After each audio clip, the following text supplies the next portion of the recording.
And I'll be your Master of Ceremonies tonight. We're unbelievably overwhelmed by all of your support, and thank you for coming out. We cannot wait to see what this evening has in store. To start off this evening, can everyone please make a warm welcome to the MUAS team lead, Jordan Senyanu.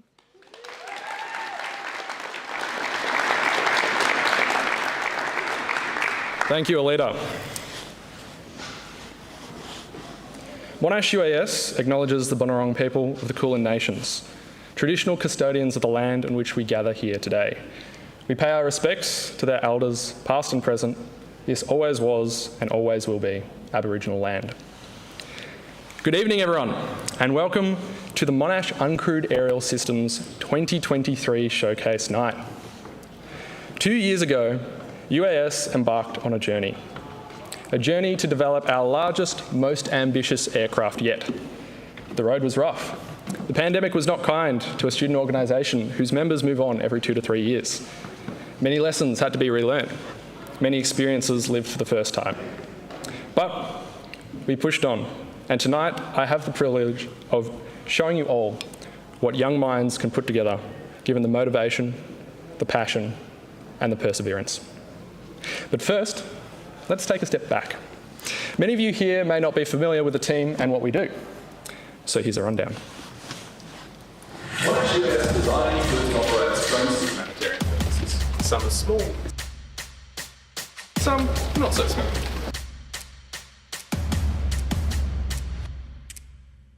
Our team is comprised of 4 sections: aerostructures, Avionics, operations, and flight ops. Our goal is to demonstrate the humanitarian potential of drone technology whilst inspiring and educating the next generation of engineers. Over the past few years, the team has been developing our biggest and most advanced aircraft yet, the Albatross.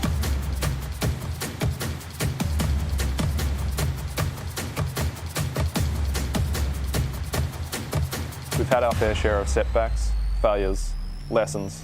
But through it all, we've persevered.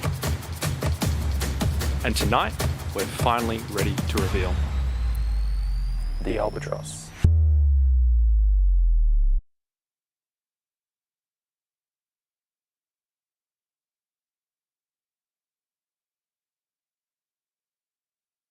My job easier. You're going to get to see a lot of excellent videos tonight, and that is large in part due to the wonderful work of Kevin, who happens to be on stage, and the marketing team who have worked tirelessly to record, edit, put together all of the videos, all of the slides, all of the marketing, all of the posters that you'll see tonight. Can everyone please join me in a huge round of applause for Kevin and the marketing team? So now that you've had a bit of an intro to the team and a teaser for what's in store, let's delve into the wonderful work our team have been doing this past year. But before we proceed, however, tonight would not be possible without our wonderful event partners, XM2 and Leap Australia, who I'd like to invite to the stage now to explain a little bit more about what they do.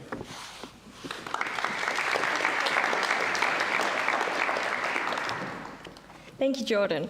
Please join me in welcoming former Aerostructures lead and current Leap intern, Praneel Chugh.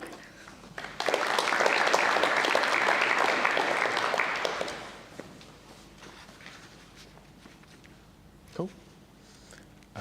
So since its founding in 1996, Leap has grown to over 45 staff across 6 offices to partner with clients across Australia and New Zealand. Can I have the next slide, please? Leap provides support, training, and advice to thousands of companies from diverse industries. Leap specializes in implementing technology solutions to digitize product development processes. Leap is a channel partner of ANSYS and PTC in Australia and also houses experts in various other software, focusing on computer-aided engineering and visualizations. All these software allow clients to speed up product development, and all while reducing costs, waste, and risk. Over the next few slides, I'll go over a few of LEAP's areas of expertise in utilizing the software depicted here. One of LEAP's core focus is multi-physics simulation. These include simulations on aerodynamics using computational fluid dynamics, structural simulations using finite element analysis, particle dynamics using the discrete element method, antennae and electromagnetic simulations, as well as multi-physics couplings between the aforementioned simulations. LEAP is also helping clients be at the forefront of the latest technological advancements in augmented reality for training, service, and maintenance, as well as the Internet of Things, machine learning, and digital twin applications. LEAP also provides various solutions for computer-aided design and manufacturing, as well as comprehensive product lifecycle management, and also embedded software certification and documentation. I'd now briefly like to outline how the UAS team is taking advantage of these softwares to improve our designs and streamline our workflow. We use ANSYS Fluent to estimate the lift and drag on our designs and iteratively improve their aerodynamic performance. We use ANSYS Mechanical to verify our structural designs and implement weight-saving techniques. PTC Creo is another essential tool that the team uses to create computer models of our designs that are then used to create molds, as well as CNC and 3D printed parts. You'll find out a bit more about how our team uses all of these products later tonight. Thank you.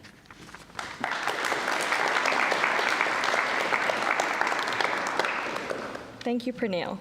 I'd now like to welcome Aaron Correra from XM2 and our 2016 team lead to tell you more about what they do.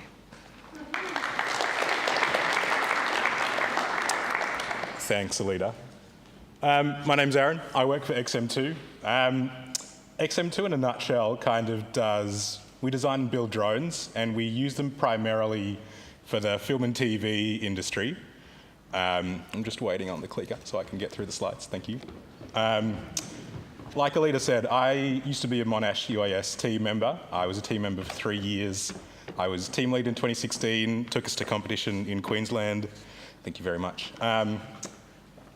And I definitely learnt a lot in my time on the team. Some of the most important skills that I use in my job today, I'd say I learnt from my time on the team.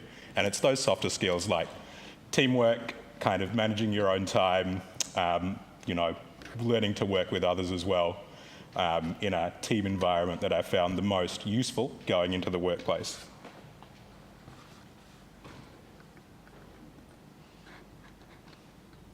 Yes, no.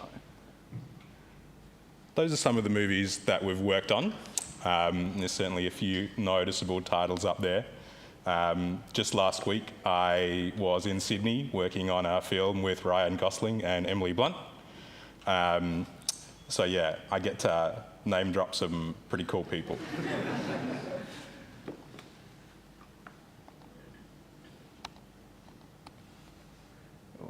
Can I go back?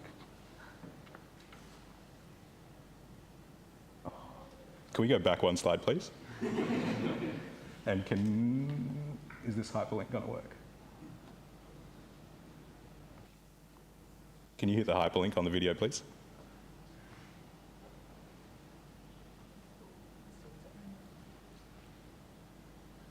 It's probably going to open in YouTube. There we go.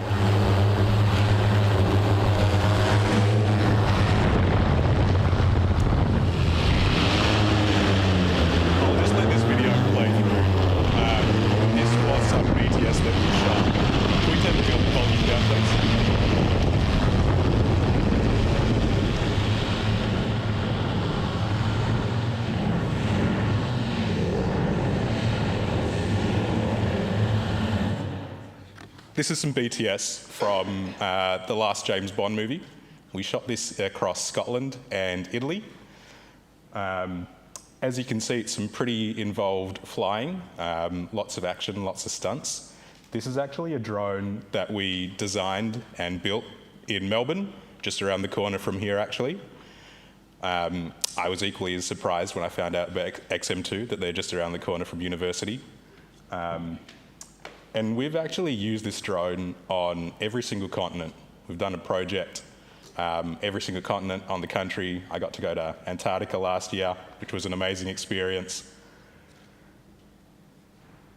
And yeah, we kind of get called on to go on some of the biggest film franchises in the world, Star Wars, Mission Impossible, Fast and Furious.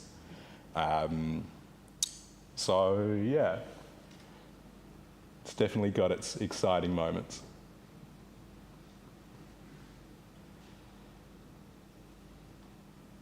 All right, we can probably call that there.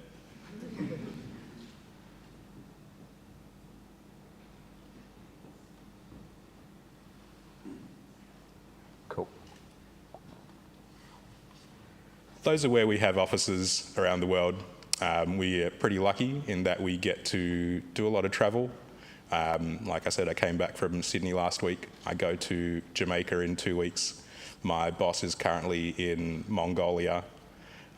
So anywhere and everywhere. Those are some of the toys that we've got. Basically, if it moves, we put a camera on it and we go and film with it. I'll just flick through a couple of the different platforms that we've got. You know, you can see that's another drone that we designed for Star Wars. That's the drone that's being used in Mongolia at the moment. Again, designed and built in Melbourne by, you know, local engineers, by Monash graduates.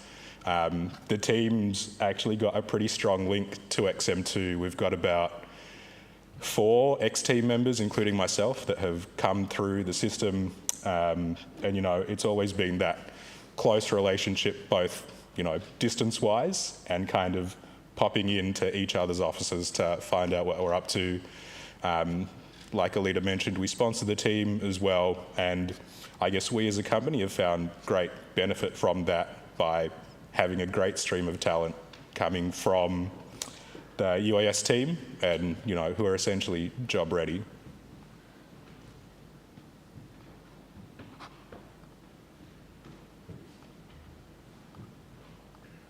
I'll just go through a few of the pretty pictures.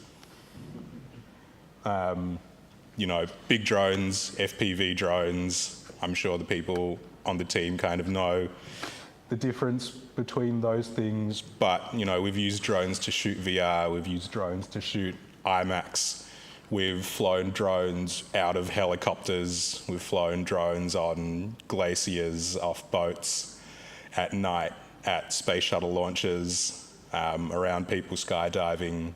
So, you know, if there's something that needs to be filmed with a drone, we've probably done it already.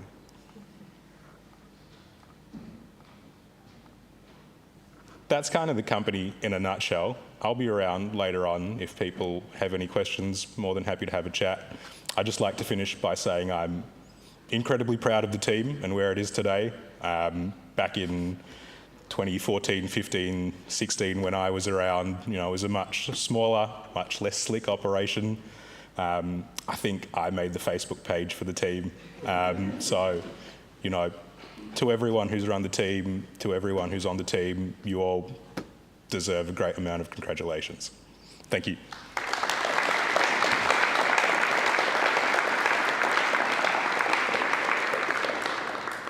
Thank you so much for your kind words, Aaron. We're extremely grateful to both of our sponsors tonight, LEAP and XM2, because this event would not be possible without them. We'll now hear more from our Chief Engineer, Ava Brandt, who will introduce some of our technical innovations over the past year, and I promise that they're much better than this mouse technology. Please welcome her to the stage.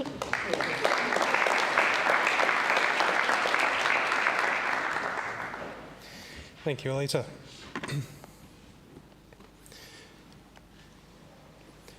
Over the past 2 years, MUAS has been engaged in some of its toughest technical challenges to date.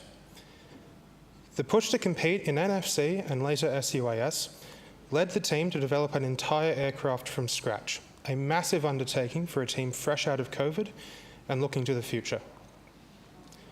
The team's drive to push the boundaries of what we thought we could achieve over the past few years have led to developments in every section, From Vision's aerial detection efforts to the new manufacturing techniques of aerostructures, the team has been hard at work to find new ways to exceed our old limits. But now, as we soar ahead into 2023, eager to face new and exciting challenges, we should take the chance to look back on all the great work done by the team over the past few years, particularly the technical achievements of aerostructures, avionics, and flight ops. Now, I'm sure that you're all as eager to see what the team has been working on, as eager as they are to tell you. So without further ado, I would like to present to you our technical sections.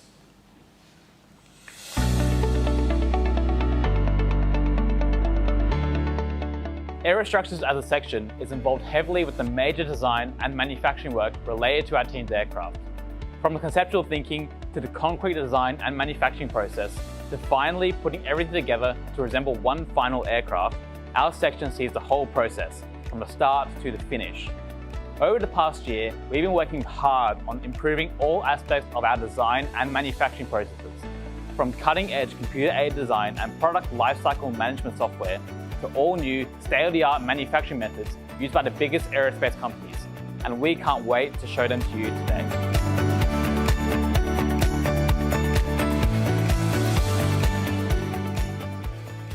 Our team was fortunate enough to conduct wind tunnel testing on the Albatross in the Monash 1.4 megawatt wind tunnel in early 2022. The campaign was very successful and vital for our team's design process and validation. Throughout the 3 days, we conducted 130 tests, varying pitch, yaw, velocity, aircraft configuration, and a comparison between tricopter and quadcopter designs. Our objectives were to validate and correct CFD models and design software, to evaluate and justify previous Albatross design decisions, to provide more accurate aerodynamic results for optimization, highlight areas of improvement to prioritize around a tight schedule, and show UAS members the wind tunnel and generate lots of enthusiasm in the team. The wind tunnel test provided insight into structural vibrations, deflections, and forces that are impossible to determine during flight testing. We can't exactly fly the aircraft without its tail, and very challenging to simulate. More importantly though, the wind tunnel test inspired our members and encouraged research-based engineering. The wind tunnel testing concluded with smoke visualization. This allowed us to visualize the flow separation and wake of our fuselage, interactions at our boom mounts, and the strength of the wingtip vortices.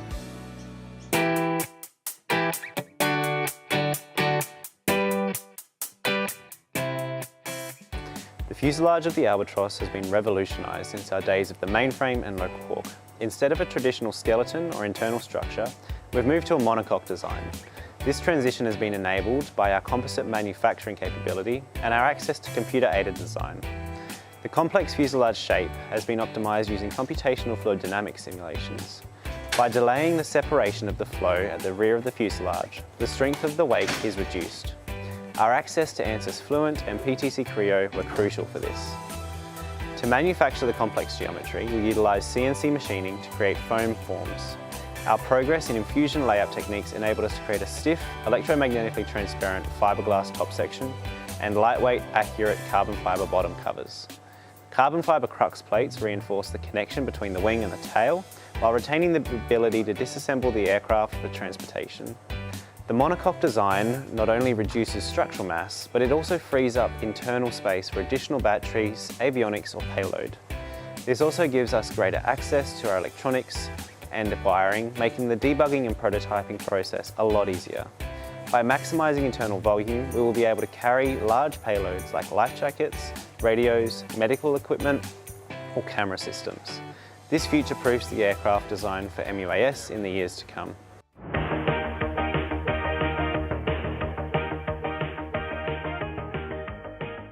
Since our last showcase, the development of our manufacturing methods of the Albatross wing has greatly improved.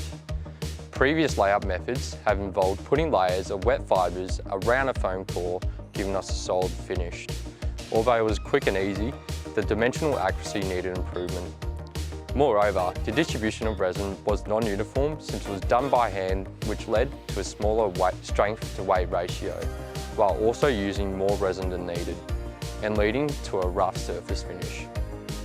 Hence, the team has taken on a different method called resin infusion, where the wing skin is laid up in an MDF mould with layers of carbon fibre and a sandwich panel called TechCore. and go through a process where the resin is drawn and evenly distributed across the fibres through a network of channels and is left to harden and cure in the mould, creating a strong and durable wing skin. The hollow wing skin allows for a front and rear spars to be inserted inside and takes most of the load acting onto the wing.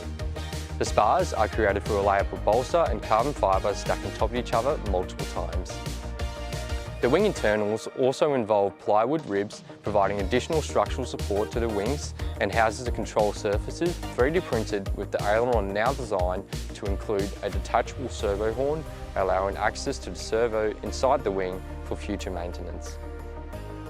Due to the need to be able to travel and do testing on the Albatross, the 3-metre wingspan must have the ability to separate for easy transportation. The mount is required to sustain wing loading from the outer section of the wing and transfer the load without failing.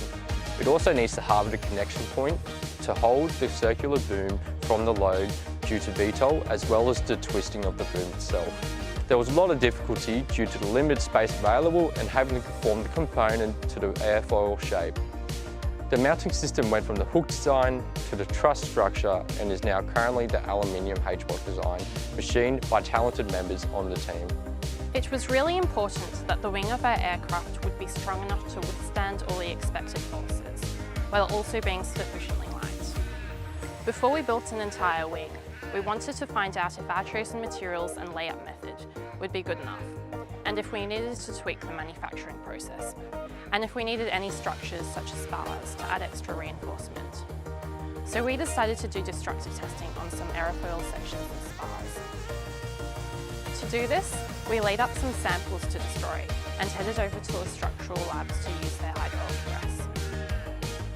Using a specially designed jig to hold our samples in place, we performed a series of tests with the hydraulic press.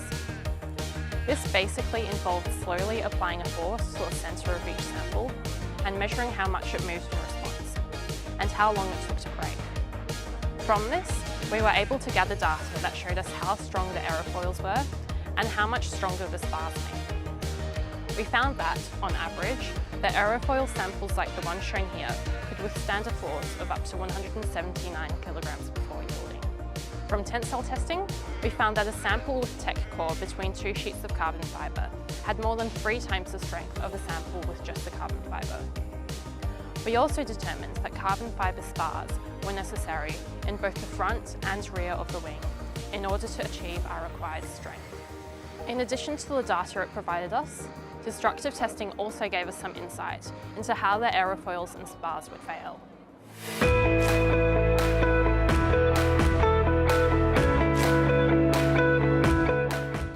The tail for the Albatross posed a significant design challenge and required the use of multiple materials and our most advanced manufacturing methods. The rear-mounted propulsion required the tail to be mounted forward of the cruise motor, requiring a unique tube clamp design. This was addressed using a pair of custom CNC'd aluminium tube clamps, which also allowed for the vertical stabiliser to be securely mounted to the boom. This was very important as the vertical stabiliser was also part of the landing gear for the aircraft.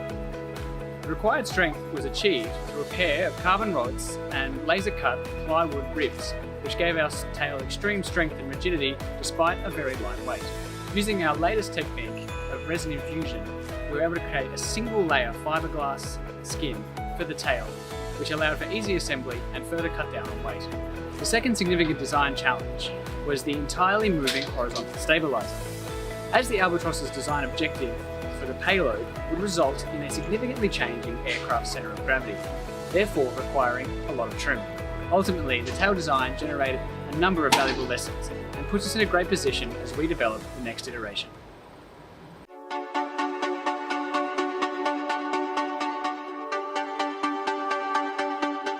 The cruise propulsion will be responsible for the cruising of the Albatross. During the development process, we have investigated many different motor configuration and positions, including having at the rear of the fuselage and at the front of the fuselage for conventional takeoff, or with the motor at the top of the vertical stabilizer. And finally, in our current version, V2, the Albatross has the cruise motor at the end of the tail.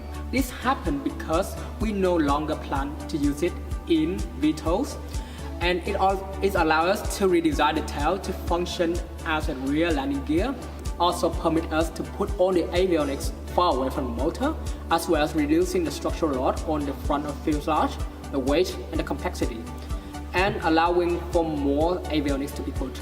In this configuration, the motor is attached to the mount connecting directly to the boom, which is designed to be able to support the compression due to the aircraft acceleration and torsional load from the motor. It should be easily implemented to the aircraft and finally lightweight. The VTOL motor configuration of any aerial system is crucial to the performance of that system in the air. Different configurations have different advantages, and in choosing a configuration, UAS needed to consider the size, shape and purposes of the Albatross.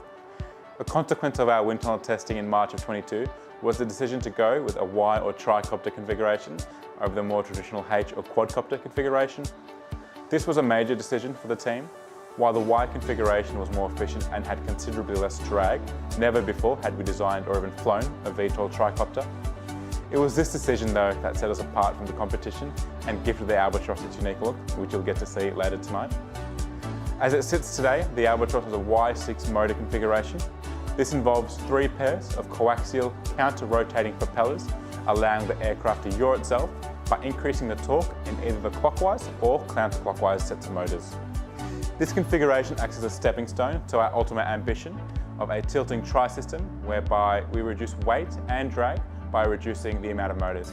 In the interim, however, the Y6 offers an alternative that reduces mechanical complexity and risk.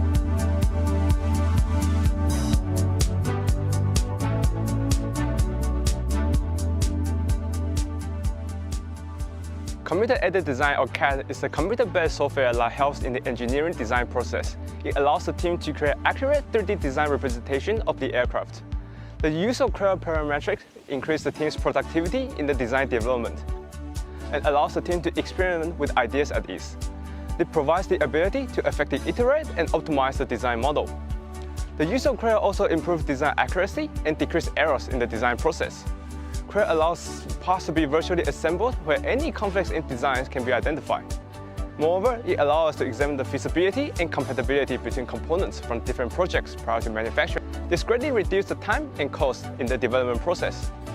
Working in conjunction with Windchill, a managing and collaborating software package, we can allow our team members to share up-to-date information with each other, while minimizing the risk of data conflicts and working with out-of-date model, making remote collaboration on projects a smoother experience. The recent introduction of augmented reality, or AR, with collaboration with Leap empowers the team to bring the virtual aircraft into the physical world. Our AR development software, Viforia, enables the team to give guests another dimension to the experience of exploring the aircraft. With the team's fully constructed CAD model in Creo, Viforia is an impressive tool that can create extraordinary AR experience in a short time. So be sure to check out our AR experience at tonight's showcase.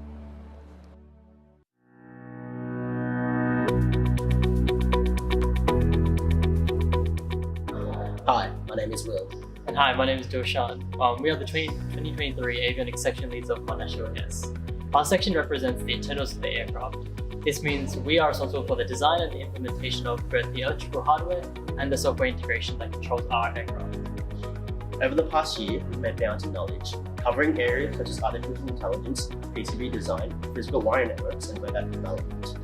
The Avionics section has been hard at work in a variety of projects to ensure that our control systems are in perfect condition for our flights.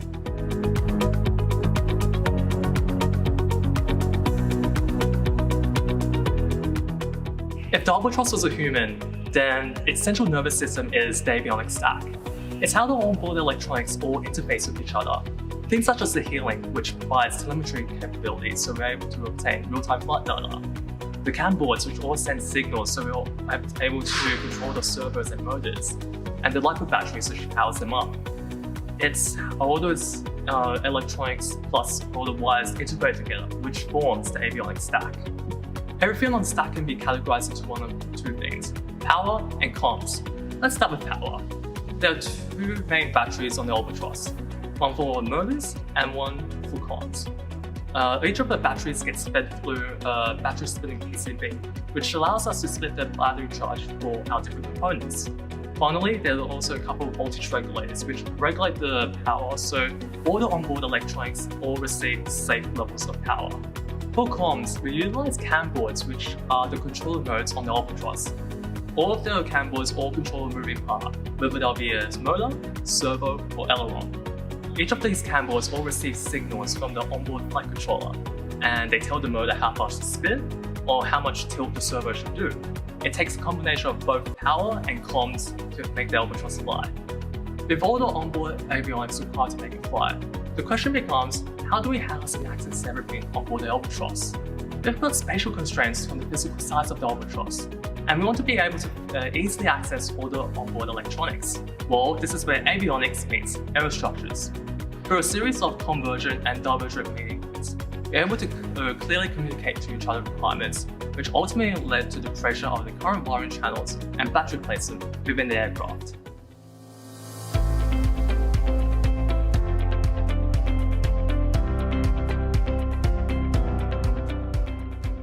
With the evolution of the Albatross came an evolution to the power distribution solutions.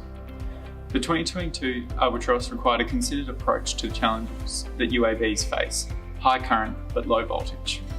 The 2022 Power Distribution Board adds a great deal of functionality to our planes, both present and future. A high current dual ideal diode circuit allows for redundant powering of the aircraft's avionics, enabling the use of a ground battery while the plane is idle.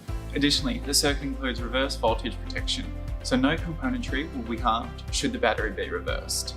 Our power splitting plates offer an elegant mechanism for splitting high current wires from a single input to 3 output.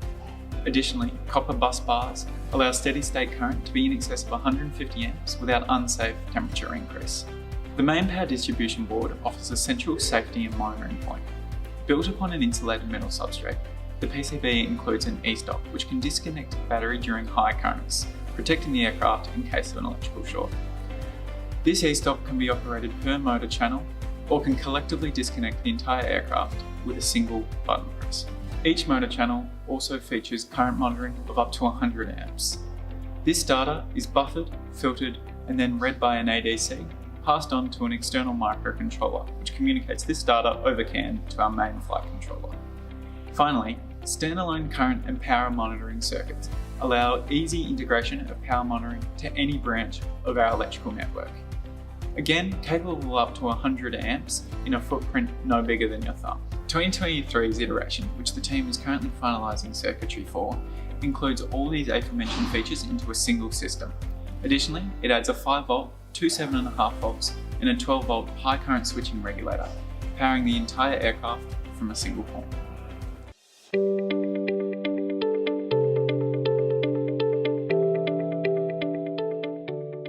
The Vision project is split into 3 main objectives: object identification, classification, and geolocation. Our initial development stages consisted of hardware interfacing between our powerful tiny onboard computer, the Jetson Xavier, and the camera, as well as optimizing the camera output to obtain a higher FPS and training an AI model to detect small objects. While this was all done in the context of preparing for NFC back when Vision was known as German Vision, all of the work that we had done is still applicable to our current mission. Since the recent revision of our requirements, we've come up with a new and optimal pipeline for the object identification and classification stages of our mission. The aim of our model is to allow targets present in images captured by the Albatross to be identified in real time. By doing so, we can geolocate these targets, allowing us to provide their coordinates to ground crew. The pipeline is broken up into 3 steps. The first step involves minimizing the amount of images to be processed by our model, as well as downsampling our images to allow for faster processing. The second step is to feed our images to a nano-sized YOLO neural network that utilizes bounding box regressions to detect target shapes and their relative locations in the image. The bounding box is used as a guide to crop the image to isolate the target. Finally, the isolated image is then processed through a shallow neural network that performs the alphanumeric classification within the found targets. To train our model to classify each target, we had to find a way to create a dataset. We ruled out taking real photos as it would be very time-consuming to take the photos and then create labels for each of them due to the sheer number of images we require. This led to the writing of our Python script, which pastes randomly generated targets onto different backgrounds in different locations to mock the real deal. We took some photos with a drone to ensure that the created images looked as realistic as possible by editing our script to improve their appearance. The geolocation stage of our mission is all about finding the target's GPS coordinates to an accuracy as high as possible. It utilises the target's location in the image as well as aircraft parameters such as altitude, bearing, and the aircraft's current GPS coordinates. Then with some maths and a little Python magic, we're able to accurately locate our target to an accuracy of around 1 meter.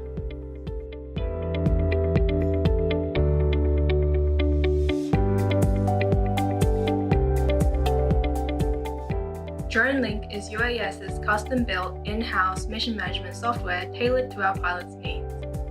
It features an intuitive general user interface that displays flight-critical information such as live aircraft speed, current monitors, and battery data.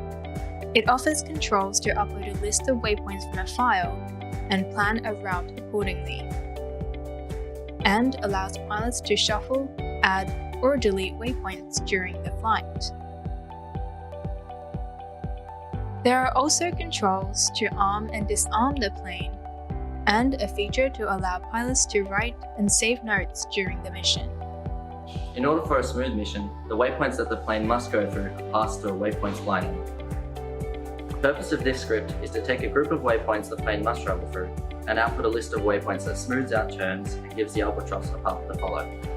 The spline formed aims to minimise turning by only doing so once the plane is near the waypoint. This allows pilots to plan routes more easily and means the camera doesn't have to adjust for the roll of the plane as often. An important feature of this custom algorithm is boundary avoidance. The angle at which the Albatross approaches a waypoint will adjust to keep it within a desired area unless there isn't a solution available. The communication between the user interface and the drone is facilitated by a backend built with Python. DroneLink receives and transmits data live during the mission using an API based on the MAVLink protocol. The data and controls offered by DroneLink aim to streamline mission management and maximize the efficiency of flight days.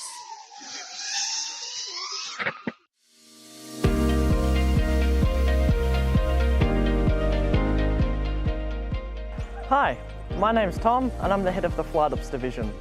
We're a fairly new section of Monash UAS that focuses on the operation of the aircraft. This mainly centres around piloting, flight testing and operation of the ground station. Additionally, we develop a lot of the auxiliary aircraft that different sections use to test their systems before we put them on the Albatross.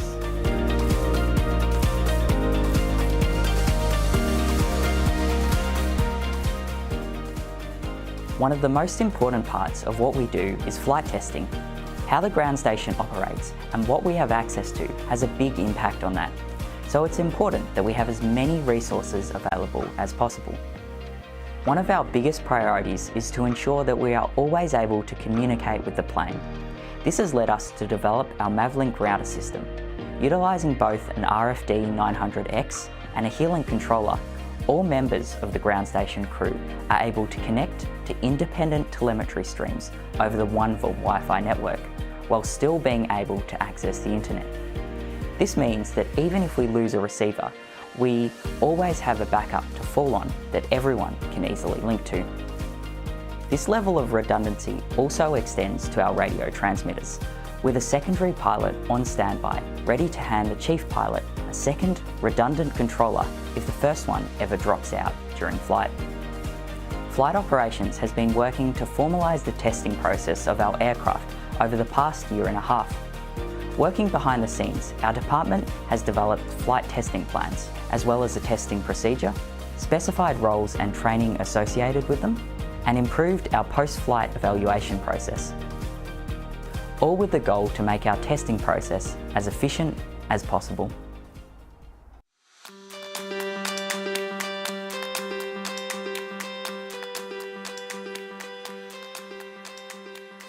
Over the past year, Flight Operations have developed a set of auxiliary vehicles to aid in the testing and development of avionics systems for the Albatross.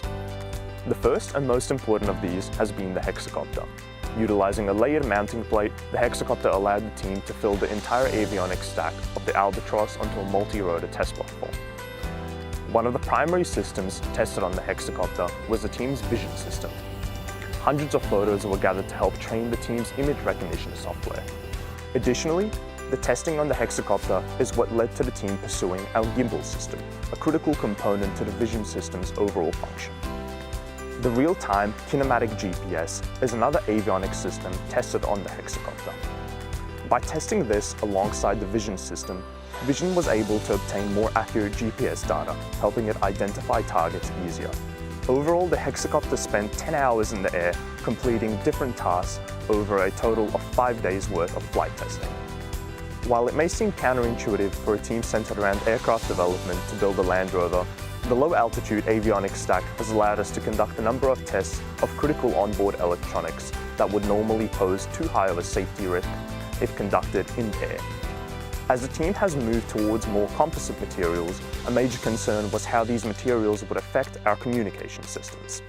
By attaching different segments of our aircraft to the rover, we were able to rapidly test the effect of different materials on radio control and telemetry signals. This testing provided valuable data that informed the team's choice of antenna placement on the Albatross.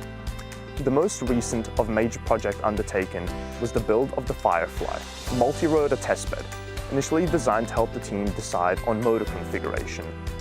This aircraft was rapidly prototyped and trialed with both a Y3 and Y4 motor configuration, and this allowed the team to get an accurate sense for the performance of each frame type, allowing us to confidently choose our motor configuration for the Albatross.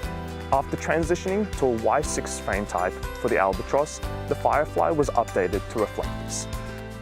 With the updated frame type, the Firefly has allowed our pilots to further their skills and fly Y6 and provide a platform for the avionics team to gain experience in stabilizing an aircraft of this type using PID tuning.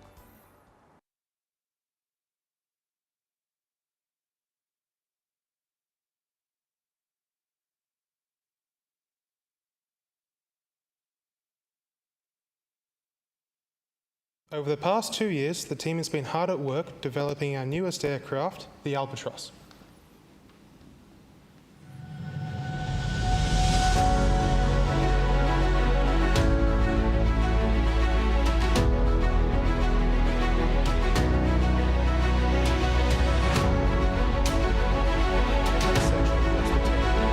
We at MUAS are proud to have the opportunity to present it together.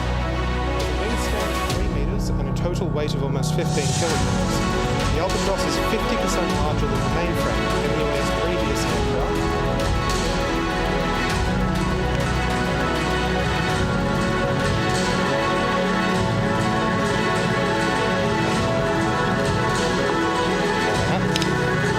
This increased size gives the Albatross the internal volume and carrying capacity to bring our payload, vision system and gimbal all without having to sacrifice on its range, efficiency or other capabilities.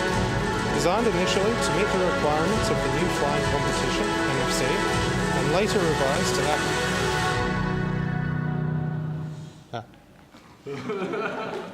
Sorry about that. The Albatross reflects thousands of combined hours of hard work and dedication from every section across the team, and we at MUAS are proud to have the opportunity to present it to you today. With a wingspan of 3 metres and a total weight of over 15 kilos, the Albatross is 50% larger than the mainframe, MUAS' previous aircraft. This increased size gives the aircraft the capacity to bring our payload, vision system and gimbal all without having to sacrifice on its range, efficiency, or other capabilities.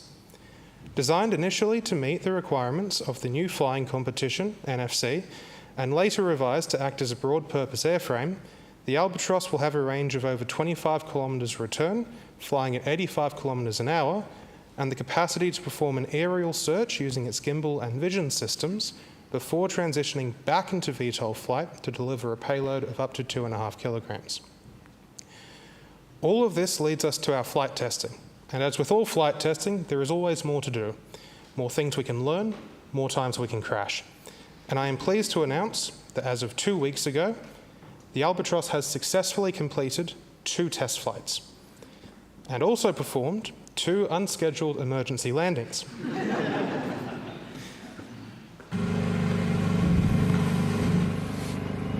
Oh. Oh. Oh. Oh. Oh no!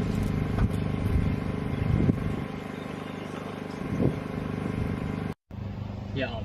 Okay. It's spinning. Yeah. Right. Once again, it's on and we're toggling up. Oh my god! Yeah, bring that down. Oh no!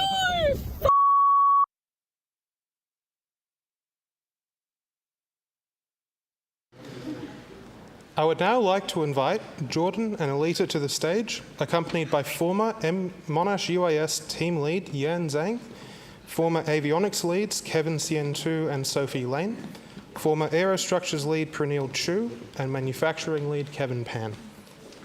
I would also like to invite any other recently departed management members in the audience who might have failed to register for this event to also come up on stage. Because in tonight's theme of perseverance, I am thrilled to present to you, a mere 2 weeks after our latest, most successful crash, the Albatross.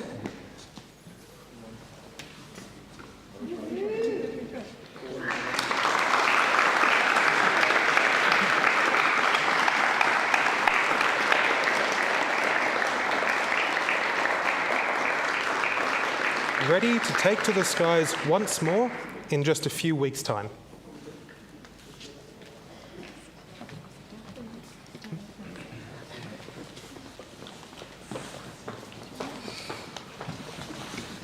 Hard to believe that this thing went into the ground very fast a few weeks ago and is back in one piece, ready to fly.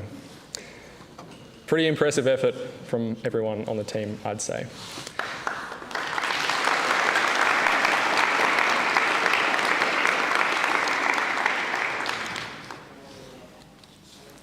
The Albatross truly is our most advanced aircraft yet. It's been designed to accommodate a range of scenarios. Its 3-metre wing gives it enhanced range and endurance, and its powered lift allows it to be deployed from smaller areas. It really does get the best of both worlds. Where this aircraft truly departs, though, from our previous airframes is its payload capacity. The Albatross can carry more, and it can carry further. And this payload can easily be swapped out depending on the application. You want to patrol the skies, looking for bushfires all day. Well, we can swap out the payload module for additional batteries and swap out the standard camera for an infrared, or a high-quality zoom camera, and an alarm module for shark spotting. Specialist tanks for agriculture.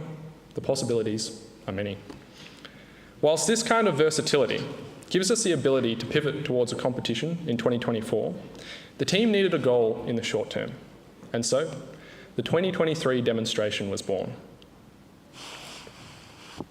The aircraft had to be challenged. And it had to be challenged in a way that pulled together all of the aspects of the projects that we'd been working on. And no scenario does that better than search and rescue. A search and rescue scenario is one where a missing patient is known or suspected to be in distress, and it's a job of emergency service personnel to locate them and render assistance somehow. In the past, this job has been performed in a variety of ways. On foot, with land vehicles, helicopters, but nowadays more and more we see drones being used. Drones have a series of advantages when it comes to search and rescue operations. They can travel quickly across difficult terrain, they can fly low and reach harder to access areas. Drones are far cheaper and can be deployed for a fraction of the cost of a helicopter. They can also be operated autonomously or remotely, and often multiple at a time by one individual. But most importantly, drones minimise the risk to rescue crews, who, acting in conjunction with the aircraft, may be afforded more time or more information to plan their ingress into a potentially hazardous environment. The Albatross has a lot of potential in this kind of scenario.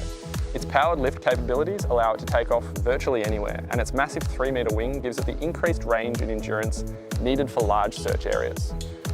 But what really sets this aircraft apart from our previous airframes is its delivery capabilities. The Albatross has been designed to carry a payload of up to 2.5 kilograms, within the volume a bit bigger than a car battery. This could be an inflatable device, a first aid kit, anti-venom, a thermal blanket, survival supplies, anything that might help the patient hold out a little longer until rescue crews can safely arrive. To really showcase this aircraft's capabilities in this scenario, UAS will be completing a live simulated search and rescue demonstration in late 2023. This demonstration will pull together all of the projects the team has been working on. We'll start by hiding our simulated patient out in a field. Ground station personnel will program in a search area, and the aircraft will take off vertically and fly the most efficient search pattern. While it's doing this, our in-house vision software will be analysing the ground, looking for the patient to supplement those monitoring the feed back at the ground station. Once detected, the aircraft will transmit the GPS coordinates back to emergency service personnel. and the transition into an orbit around the patient continue to monitor their state. Meanwhile, ground personnel will be able to choose a safe and practical location to deliver the supplies based on the terrain and the condition of the patient. With the press of a button, the aircraft will transition to a hover, descend, and safely deliver the supplies completely autonomously.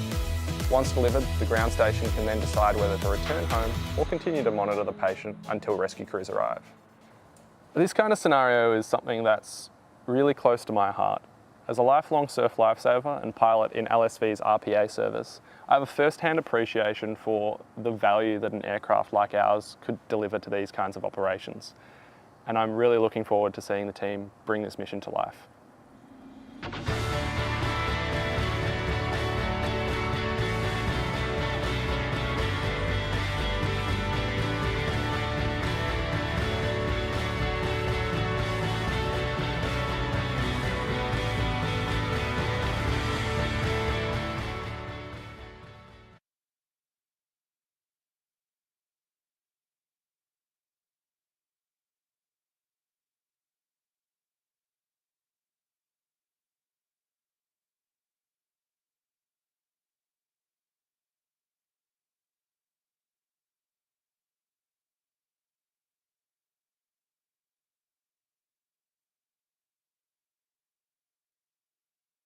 Each project, every requirement, and thoroughly going through each one, ensuring that each delivered value in some way to the overall mission, whilst still challenging our capabilities as a team. A comprehensive list of these deliverables and requirements will be published in the coming weeks on our website to keep us on track and also to make sure that we stay sharp and ready to compete again in 2024. But to get there, we're going to need help. And so I'm pleased to announce that UAS is currently recruiting. We're taking members from all sections, from all degrees, with a special focus this season on flight ops. This is the year that UAS returns to the skies. And so we need all of the help we can get with our very, very exciting flight test schedule. And if you're a pilot with any remote control experience, we'd love to have you on board. UAS offers a special opportunity to fly a truly unique aircraft, an experience that is hard to find anywhere else. I'd like to close tonight by thanking everyone for joining us in celebrating all of the achievements our team has made this past year. Thank you to everyone who supported us. To our wonderful sponsors, including Monash University, thank you for believing with us and persevering with us all. To our friends and family, thank you for being there for us, even if we've disappeared into our work and you haven't seen us in a little while. But most importantly, I'd like to thank the team, including all of the recently departed alumni who have helped us get to where we are today. You truly are an incredible group of individuals, and this aircraft and this night is a testament to what can happen when a passionate group of people pour their heart and soul into something and bring it to life. I'm so privileged to lead such an amazing team, and I'm excited to see where this next year takes us.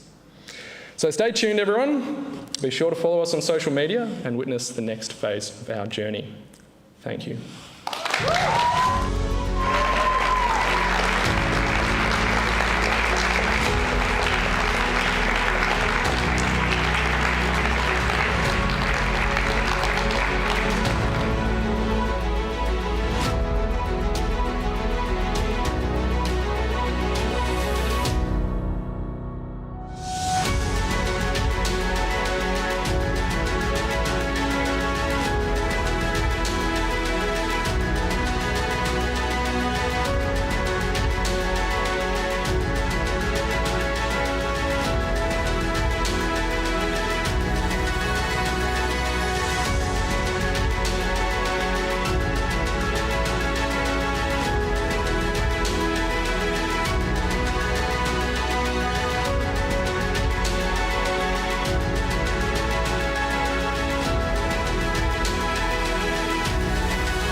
Thank you so much, everyone.